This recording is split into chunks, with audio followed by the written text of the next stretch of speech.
Olá, queridos irmãos e irmãs, está no ar o programa Palavra da Salvação. Hoje é sexta-feira, depois das cinzas, estamos já nos preparando para celebrar o primeiro domingo do tempo da Quaresma. O evangelho de hoje é Mateus 9, versículos 14 e 15.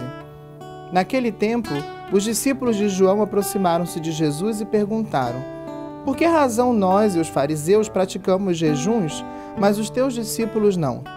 Disse-lhe Jesus: por acaso os amigos do noivo podem estar de luto enquanto o noivo está com eles? Dias virão em que o noivo será tirado do meio deles, então sim eles jejuarão. Esse evangelho de hoje, queridos irmãos e irmãs, neste tempo da Quaresma, nos coloca a situação do jejum, nos coloca uma questão sobre o jejum. Os discípulos de João Batista se aproximam de Jesus e perguntam: por que nós e os discípulos dos fariseus jejuamos, mas os seus discípulos não jejuam? E Jesus então apresenta o mistério nupcial da sua encarnação. Ele vai dizer como eles podem jejuar enquanto o noivo está no meio deles. Jesus é o noivo que veio para desposar a sua igreja, o novo Israel, a noiva do Cristo, com a qual ele se uniu para sempre pelo mistério da sua Páscoa.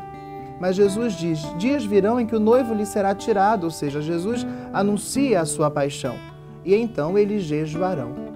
E para nós, queridos irmãos e irmãs, o que significa o jejum? Muitas pessoas fazem jejum com aquele espírito de fazer um sacrifício para alcançar de Deus alguma graça. Não é exatamente esse o sentido cristão do jejum.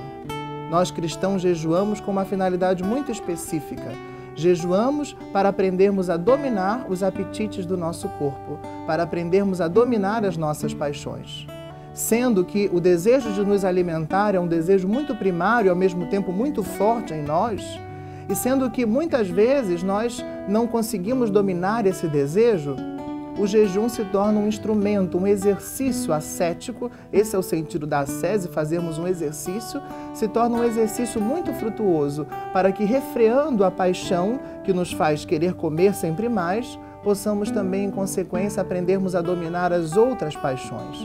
Ou seja, aprendermos a dominar a nossa sexualidade, aprendermos a dominar o nosso pensamento, aprendermos a dominar a nossa língua e assim sermos senhores de nós mesmos e não deixarmos que as nossas paixões nos dominem, nos desviando do Senhor.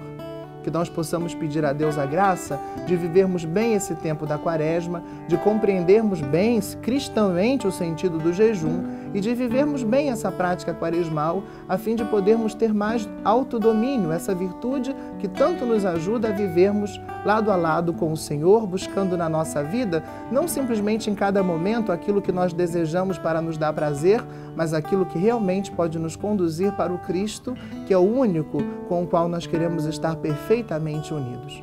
Receba essa bênção do Senhor e que ela o ajude a viver bem esse tempo da Quaresma que estamos celebrando.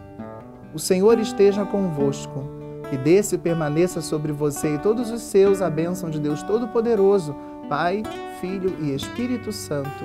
Amém.